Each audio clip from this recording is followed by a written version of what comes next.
You know, I'm following the best receiver since college. So coming to the NFL is definitely different, but it's the same job, and I'm used to the pressure. When you go back to Auburn, I mean, I know you jumped right in as a true freshman. Who were your toughest receivers you faced in college that you remember holding up against? I had Laquan Treadwell, um, Calvin Ridley every year.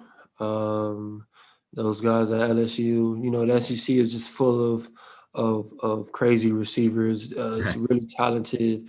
So I got a lot of work, even in practice with some of our receivers. So, you know, I'm no stranger to good, big, tall receivers. So it's all the same for me. Thanks, Carl. All right, next is going to be Jenna Lane. Hi, Carlton. You guys had 9 penalties against the Saints, and I know that's an area that you have worked really, really hard to correct, and you made huge strides in that last year.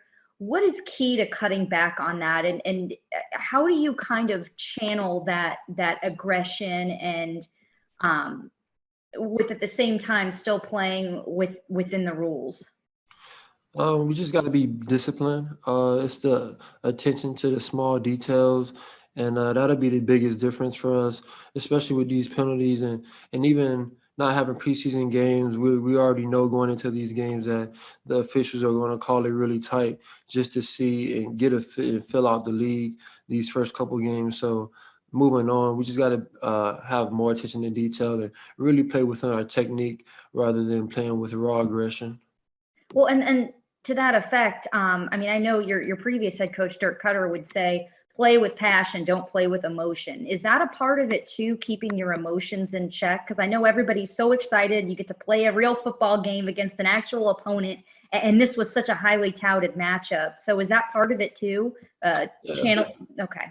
Yeah, definitely having a passion for this game, and playing against the Saints, and all the emotions are flying, but you just got to stay cool, calm, and collected, and everything will go the way you plan it. Thank you, Carlton. Okay, next is going to be Ed Encina. Hi, Carlton. You guys had kind of played on the short field for a lot of the game the other day. I think three of their drives started in your territory. There was another one that was right around midfield. You guys have been used to doing that, unfortunately, in the past couple of years. I mean, how much stress does that put on a defense? And I know you mentioned the turnovers, or is it a thing where you guys kind of look at this and say, hey, if we get some turnovers, and it'll kind of all balance out? Oh, there is no set, like going into a game, anything can happen. So we just play what cards we have.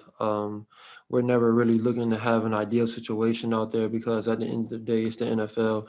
Anything can happen on any given Sunday. So we're never complaining about our workload. We just want to go out there and get the job done, regardless of the circumstances. So whether we get a start inside our own red zone or whether we have them backed up, at the end of the day, we want to get the ball back to our offense. So whatever we need to do is how we need to, carry it out.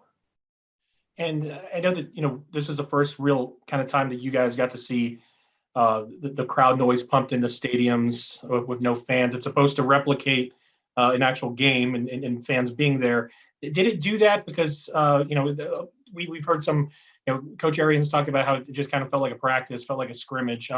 The atmosphere that brought, what did or didn't bring, what did you think of it? Yeah, I didn't even hear any noise at all. I heard everybody talking, and usually you can't even hear your own teammates talking to you, so that was a big difference.